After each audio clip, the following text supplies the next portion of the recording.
est une saison magique et fascinante, c'est ici au Québec. Avec 5 mois de neige garantie, la belle province est un paradis pour pratiquer toutes les activités de ski, les randonnées en raquettes, mais surtout la motoneige. Un véhicule indispensable pour se déplacer au plus profond des paysages enneigés. Aujourd'hui, Grand Tourisme est dans les Laurentides pour vous faire vivre tout cela à travers une randonnée en motoneige. L'hiver au Québec, c'est également un art de vivre et des traditions ancestrales comme la pêche blanche que nous irons pratiquer sur un lac glacé et puis mille et une choses qui rendront votre séjour ici unique et inoubliable. Située au sud-ouest du Québec, la région des Laurentides débute au nord de Montréal et se prolonge en parallèle du fleuve Saint-Laurent qui lui a donné son nom. L'histoire de la motoneige a débuté au Québec il y a une quarantaine d'années. Aujourd'hui, 32 000 km de pistes balisées traversent la province. Elle côtoie les grands axes, s'enfonce dans les forêts et traverse même les lacs. Pour les Québécois, la motoneige, c'est le véhicule du quotidien. Pour les autres, c'est un formidable moyen de découverte et d'aventure. Ça, c'est la théorie. Maintenant, place à la pratique.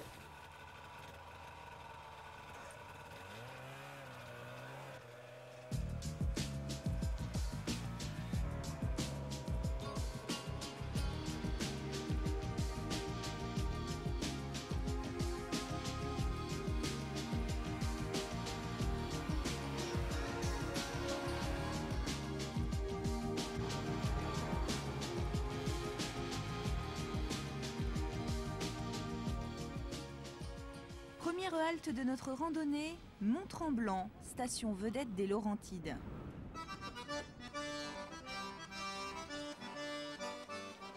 Installée au pied du plus haut sommet de la région, elle est réputée pour ses nombreuses pistes de ski alpin, mais également pour son charme unique et son ambiance colorée qui tranche sur la blancheur immaculée des paysages.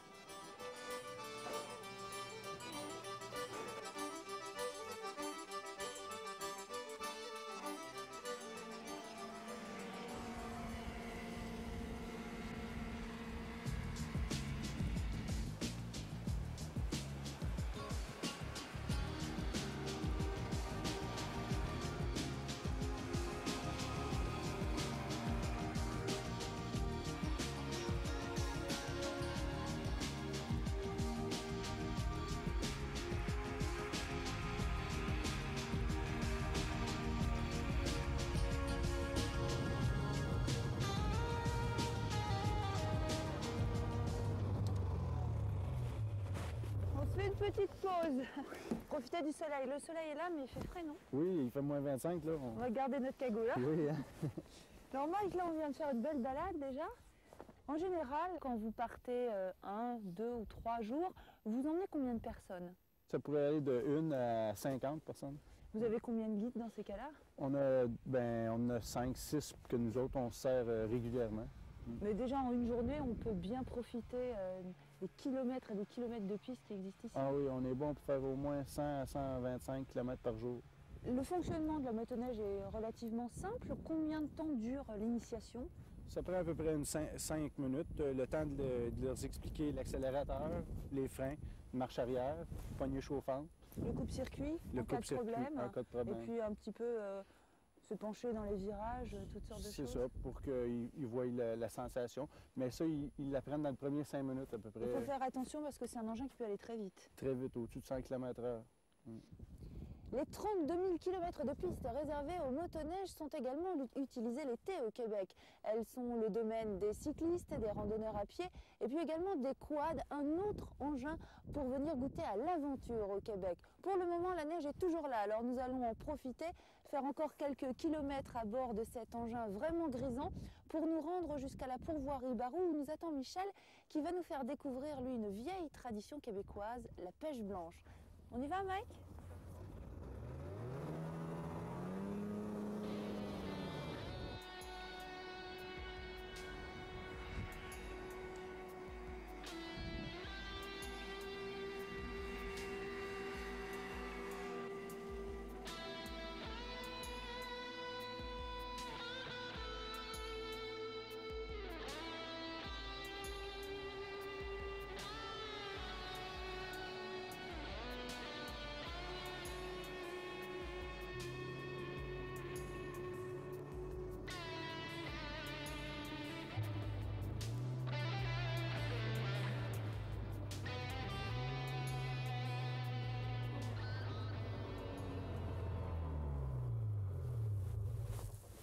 Nous venons d'arriver sur la pourvoirie Barou, près de Mont-Tremblant, un petit peu plus dans le nord des Laurentides. Les pourvoiries, ce sont de vastes domaines voués à la pêche et à la chasse. Cette pourvoirie gère 8 lacs, c'est donc l'endroit tout indiqué pour venir découvrir la pêche blanche, qui est une activité traditionnelle au Québec en hiver. Le temps pour moi de mettre mes raquettes et nous allons tout de suite rejoindre Michel qui va nous en apprendre beaucoup plus sur le sujet.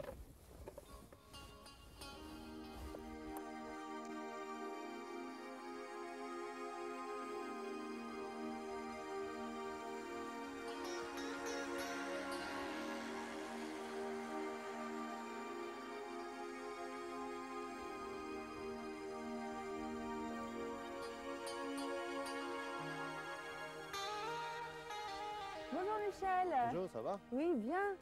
Alors, ça va? Non, c'est pas si pire. Ça Non. va. Regarde, on a de quoi manger ce midi. C'est ça, donc la fameuse pêche blanche, c'est une activité qui est pratiquée depuis... Je crois Des depuis dizaines d'années au Québec, Non, non, même plus c'est plus des longtemps. centaines d'années. Si on regarde, ça s'est commencé avec l'avenue des premiers colons, quoi. Donc pour creuser ce trou, comment On vous- utilise deux manières de le faire. On va utiliser de la vrille qui est surtout à essence aujourd'hui, mais on utilise aussi souvent la vrille. Si on n'a pas tellement de glace, on va utiliser une vrille à la main. Et ensuite, pour installer les lignes, c'est assez simple, c'est un Oui, petit c'est un pied. système, oui. C'est un système C'est, qu'on appelle brimballe. C'est ingénieux. Regarde, on a une touche. Ah bon? Tiens, tu veux? Vas-y. Vas-y lentement. Tiens, descends de ton trou. Vas-y lentement. Elle devrait sortir. C'est ça, tu fais bien ça. Qu'est-ce que ça peut être alors comme poisson? Qu'est-ce qu'on pêche ici? Ici, on pêche de la truite Allez. arc-en-ciel. Voilà une truite. Regarde, c'est une arc-en-ciel. Regarde l'effet de couleur. Si on peut voir avec Ah le ouais, soleil, regarde, c'est elle la est raison grosse, on hein. l'appelle arc-en-ciel.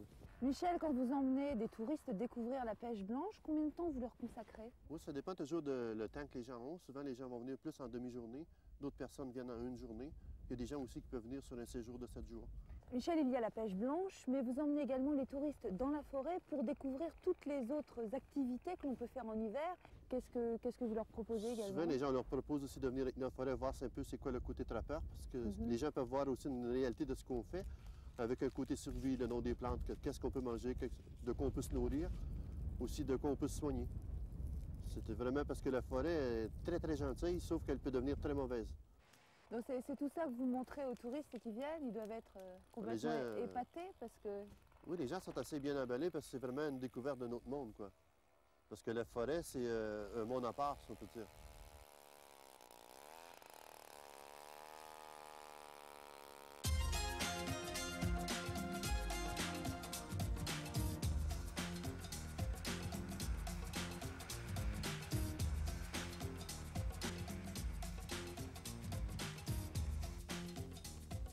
Lors d'une randonnée en motoneige, il y a toujours un moment où il faut s'arrêter pour se rassasier. Nous avons choisi de venir ici à Saint-Faustin, à la cabane à sucre Millette, pour nous reposer un petit peu et puis également pour en apprendre beaucoup plus sur le sirop d'érable, qui est vraiment la spécialité de la famille.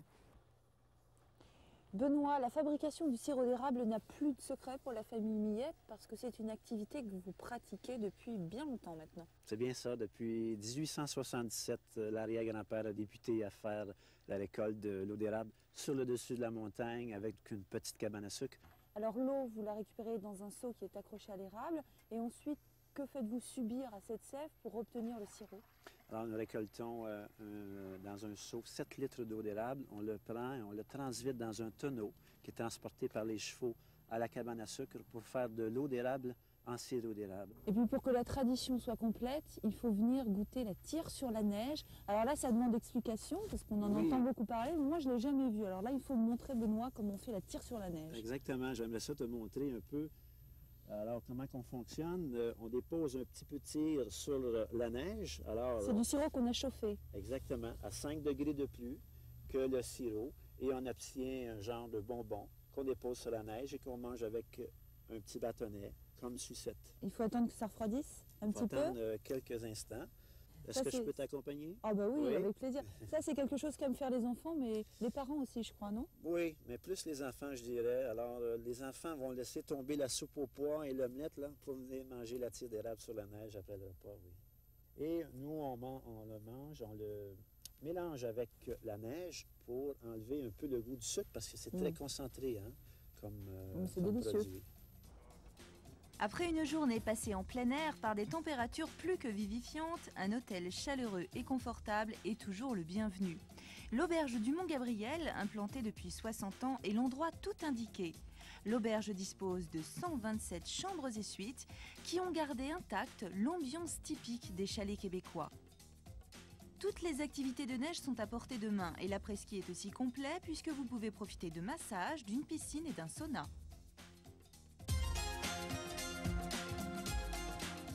Pour faire de la motoneige, il faut bien sûr une tenue de motoneigiste. Elle est comprise dans le prix de location de la machine. On va donc vous fournir un pantalon, un blouson.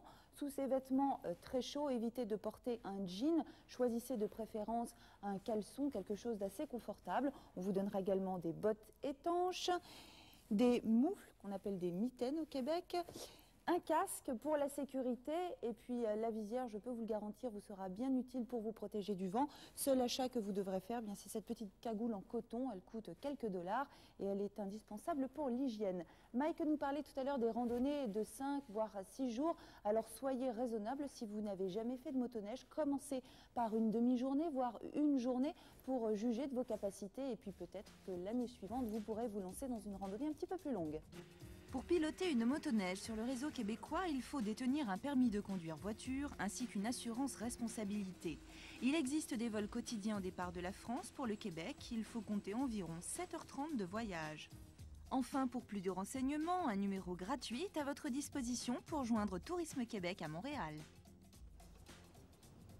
Il y a bien longtemps au Québec, le meilleur ami de l'homme était également son unique moyen de locomotion lors des longs mois d'hiver.